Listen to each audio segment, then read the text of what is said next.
This is Campus News, reporting the top stories from colleges and universities.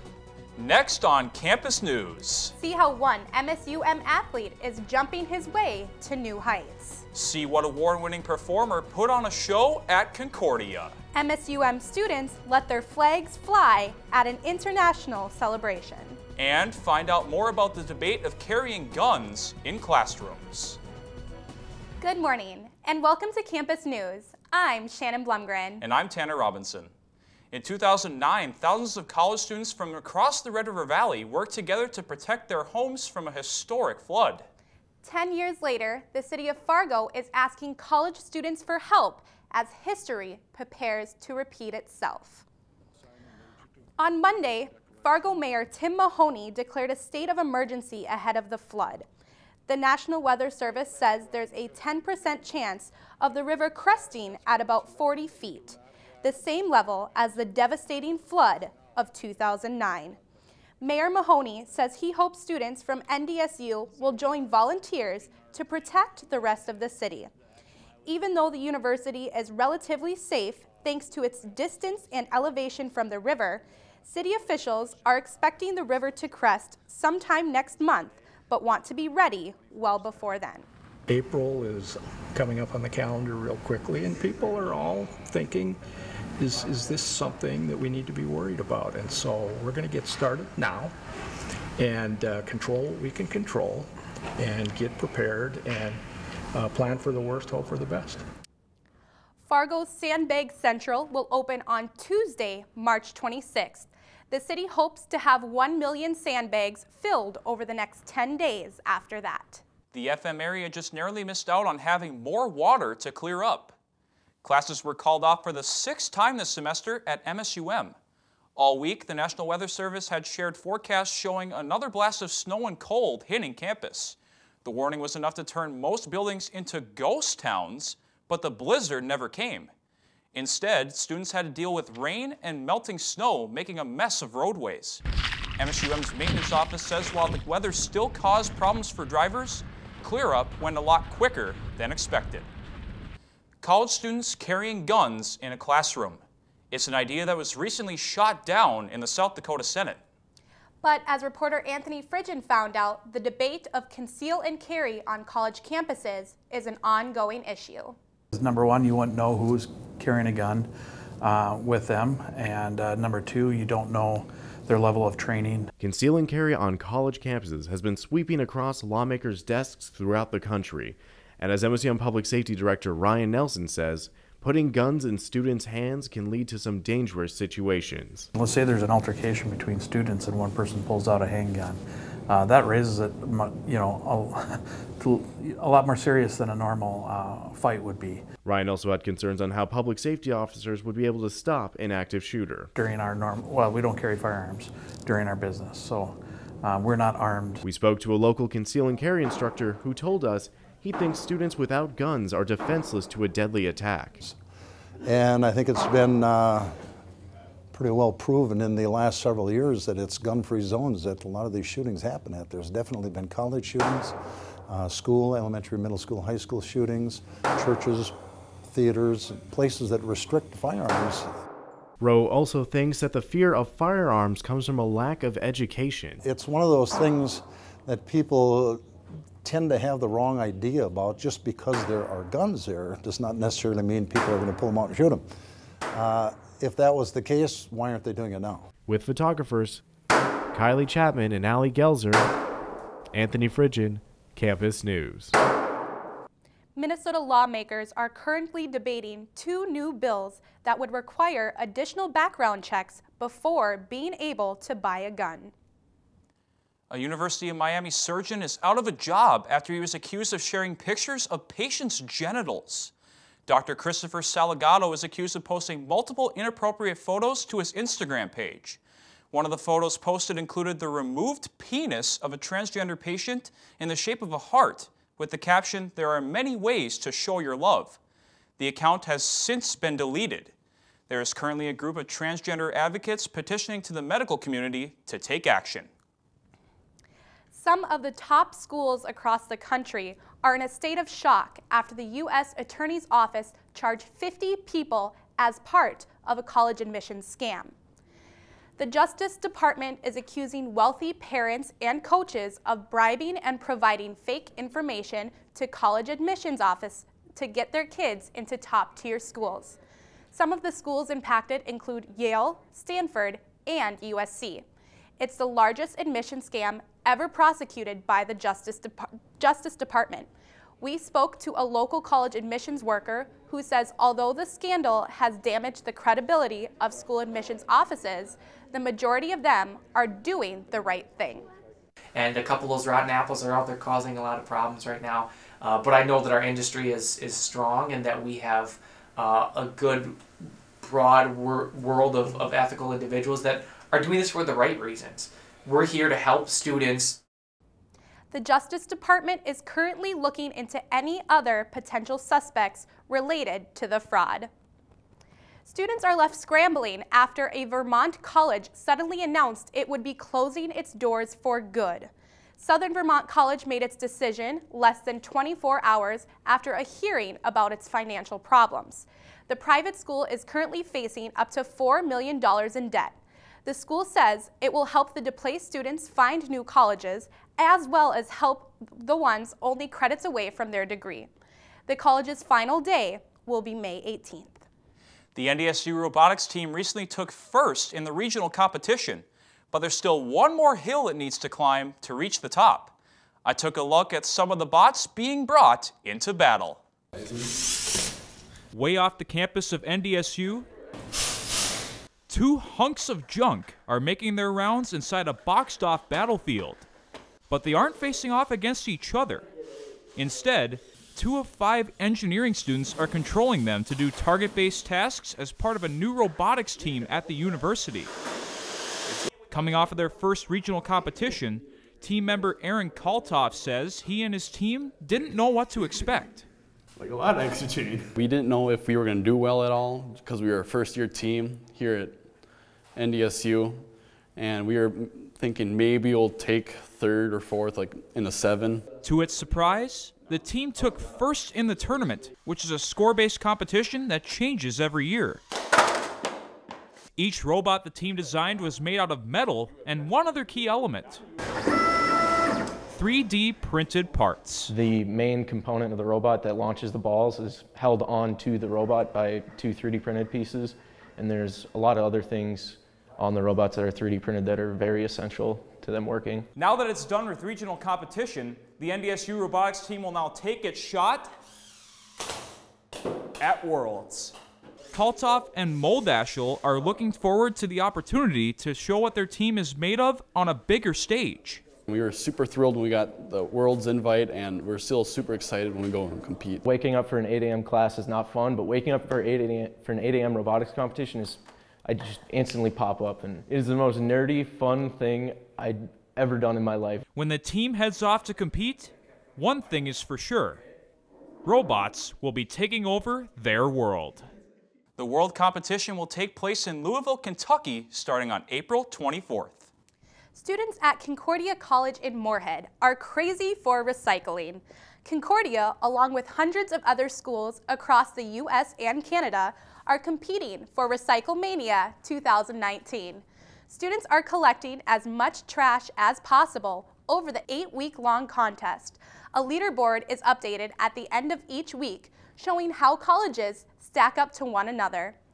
The winners get an award made out of recycled trash and get to keep the trophy. Recyclemania will wrap up on March 30th. North Dakota State University inducted 2 new members into the Civic Engagement Program.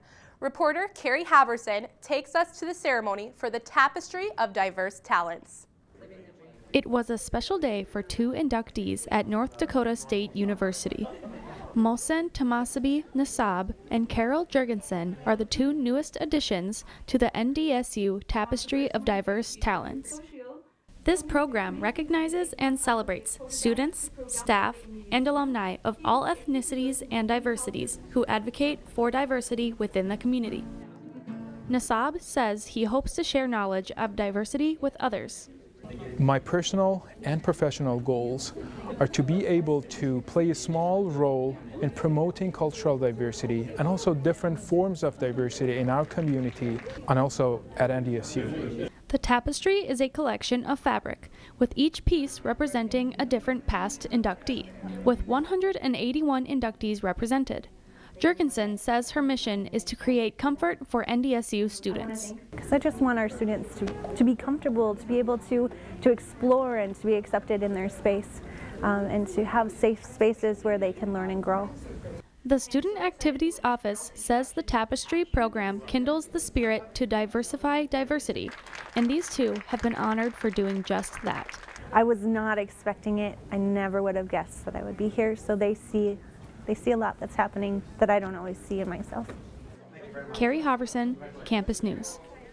The Tapestry of Diverse Talents was started in 1993 and will continue honoring new members in the future. Washington University in St. Louis's School of Medicine is teaming up with other colleges to use smartphones to help students with their mental health. In total, 20 schools are teaming up and will use a $3.8 million grant. The study will take 8,000 volunteers and will divide them into two groups. The first group will go to counseling centers, and the second will use a phone app to help treat their disorders. Schools will be studying if issues like depression, anxiety, and eating disorders can be treated with the app. One of New York's oldest colleges is welcoming an artist who turns trash into a masterpiece. Juan Hinojosa is bringing his All Mine exhibit to Union College in Schenectady. Hinojosa, the son of a Peruvian immigrant, arranges candy wrappers, old toys, and magazines into elaborate collages. He says he hopes his art challenges how Americans see consumerism and greed. All Mine will be shown in the Schaefer Library Learning Commons from April 1st to the 4th. Hinojosa is also giving a reception and talk on April 5th. Mimes. Some of the people love them, others hate them. But Concordia is learning about gender in our culture through a performance from an award-winning actor and mime. Reporter Alex Larson takes us to see the performance that's beyond words. At his tech rehearsal of Beyond Words at Concordia, Bill Bowers hopes he will help audiences understand the front-burner issue of gender in our modern culture with his performance. This play is called Beyond Words, and it's a play that I wrote about 5-6 years ago now. I found this poem called What is a Boy, and I got so intrigued by this poem called What is a Boy, which was a really 1950s kind of hokey poem about what boys should be, you know. So I've created a series of stories or vignettes that all have to do with that journey of boy to man. The student of world-renowned mime Marcel Marceau uses a mix of monologues, music, and miming to make this performance unique. Perfect. He's the most interesting man in the world. I don't always drink beer, but when I do, I prefer Dos Equis. Bowers is on faculty with New York University, Stella Adler Conservatory, and William Esper Studios, but miming has brought him to places across the world, including Moorhead. Teaching mime to people, I just got back from Asia, and 99% of the students that I met with had never even heard of the word mime, and that's really fascinating to me. The Montana native has considered himself a mime all his life, but he still faces challenges with his audiences today. There's always this, I have a sense of humor about being a mime, but it's also challenging to get people to see mime for what I think is the true beauty of it, which is the storytelling. With photographer Zach Thompson, Alex Larson, Campus News. And now you can just fade to black. Bowers will continue to teach people around the world as he heads to Holland at the beginning of April. Students at UCLA are getting a unique scholarship opportunity from the cast of The Big Bang Theory. In the past, cast members have given scholarships to 5 low-income students pursuing STEM fields. For the show's final season, they will double that to 10. They will receive $15,000 in scholarships for 4 years of grad school. In total, the show has raised over $5 million for these students. The program will continue to give scholarships even after the show ends. A famous painting stolen over 30 years ago is being restored to its former glory thanks to the help from the University of Arizona. Willem D. Kooning's Woman Ochre was cut from its frame at the college's Museum of Art back in 1985. The $100 million painting stayed missing until 2017 when it was found at an antique store in New Mexico. Now, U of A is teaming up with the J. Paul Getty Museum to give Kooning's art new life. Conservators will clean, study, and repair the painting and return it to its original frame. The museum plans on having Woman Ochre ready for the public by 2020. At MSUM, students and faculty shared diversity, culture, and food at the Celebration of Nations event. Reporter Madison Nelson-Gira shows us how students from around the world came together for a night of fun.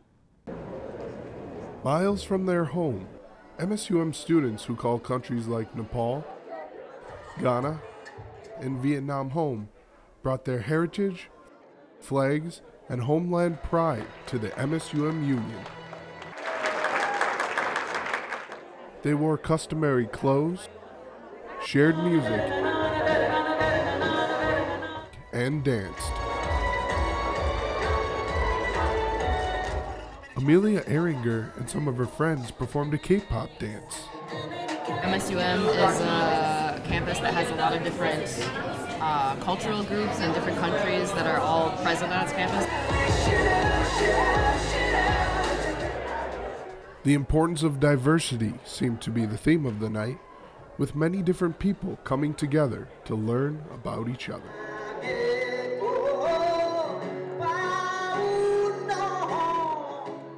Farai Tennis loves the environment that this event provides. This evening is really awesome because it's a really awesome way to bring people together and to really show how much diversity does exist on this campus. People who were not as familiar with different cultures also attended to learn more about the different nations at MSUM. It's great. I like learning about different cultures and learning different languages and just learning who they are as people. It was a night of respect, appreciation, and fellowship between students. With photographer Kylie Meyer, Madison Nelson-Gira, Campus News. This is the 56th year MSUM has honored the nations. And now we turn it over to Alexis Kennedy for a look at this week's sports. Well, Lex, spring is hopefully around the corner, right? Yes, spring teams are starting their spring training. Future softball players gathered at Concordia College this past weekend to learn from some of the program's best. Reporter Griffin Nelson brings us inside their spring camp. There's nothing like the sound of a ball hitting the mitt. That thud echoed through Concordia College's Olson Forum Saturday afternoon. Girls ranging from 7th to 12th grade travel to Moorhead from across the state to get taught by college athletes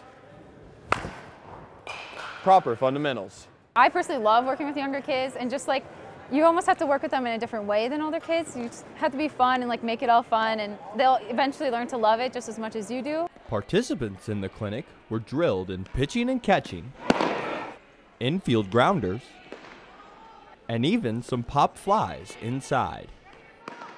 Cobber's head coach, Chad Slider, relishes the opportunity to teach the younger athletes. The fun part for me as a coach is that they're like sponges. You know, they're hanging on every word you say.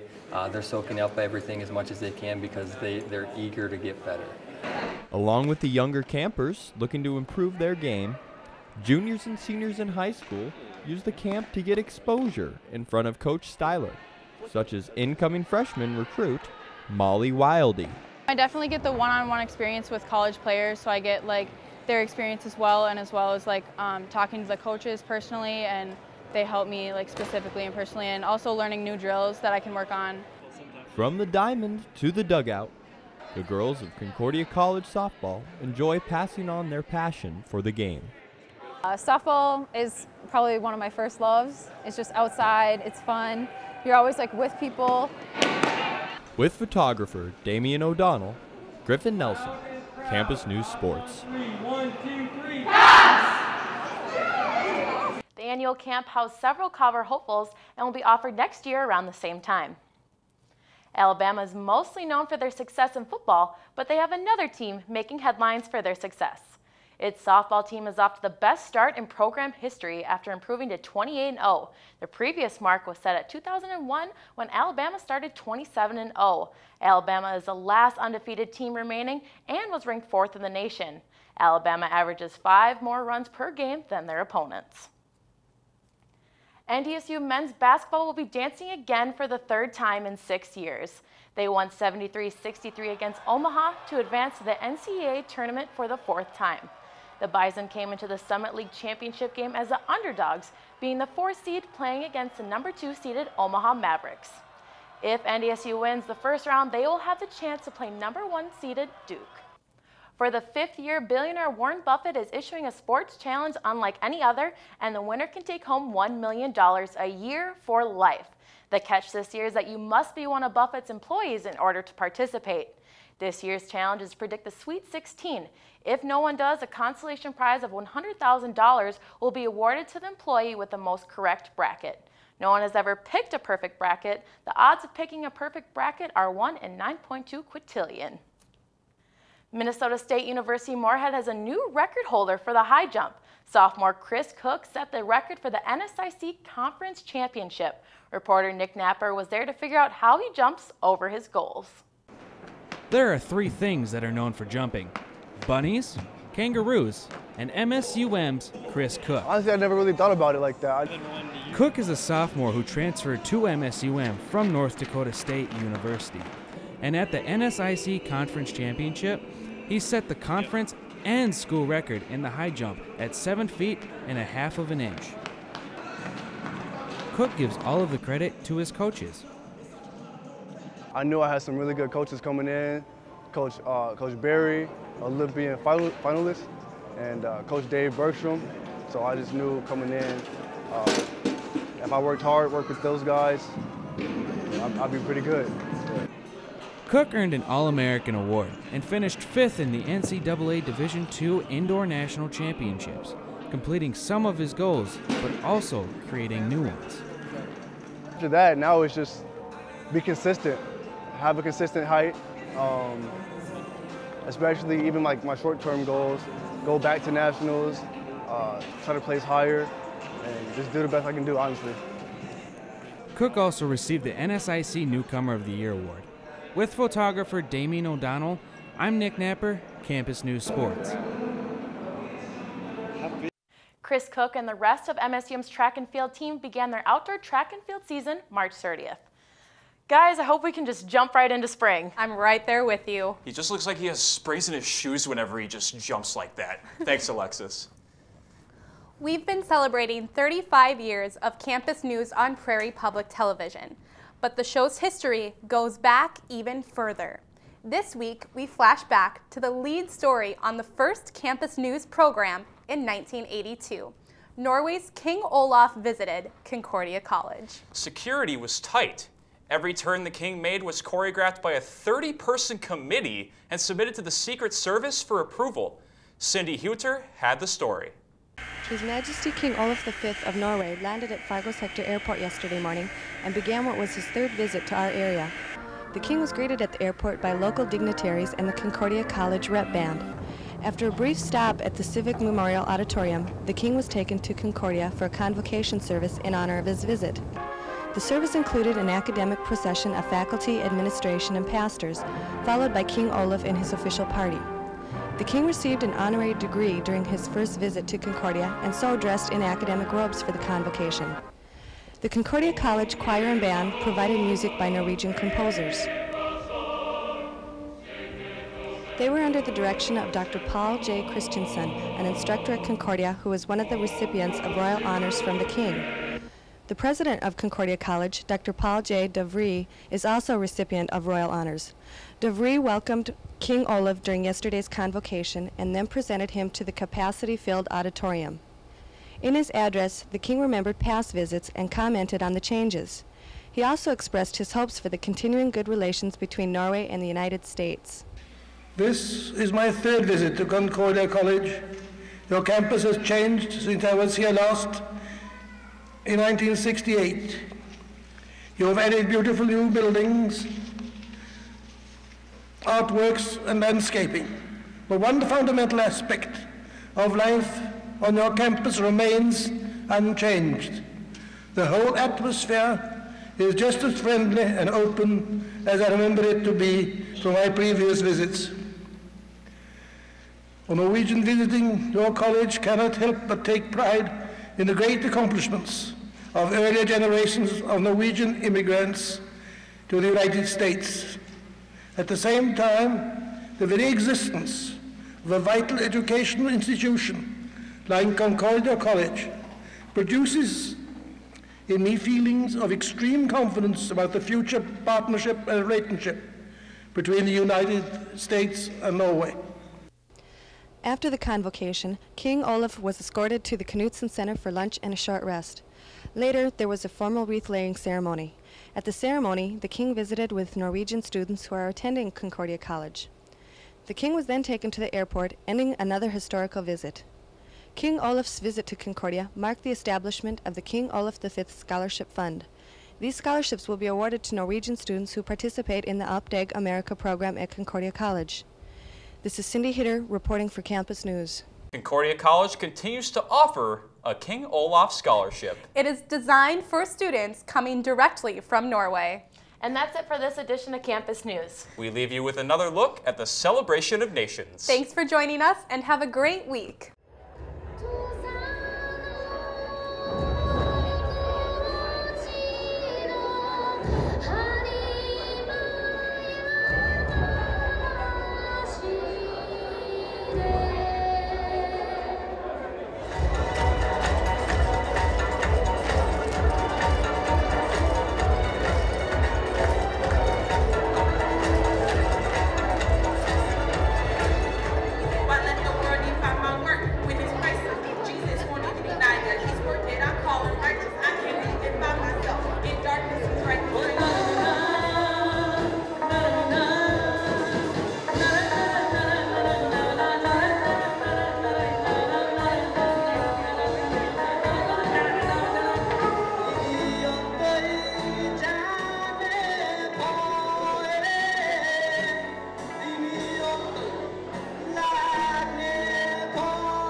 Campus News is produced by the Television News Workshop in the School of Communication and Journalism at Minnesota State University Moorhead in cooperation with Prairie Public Television.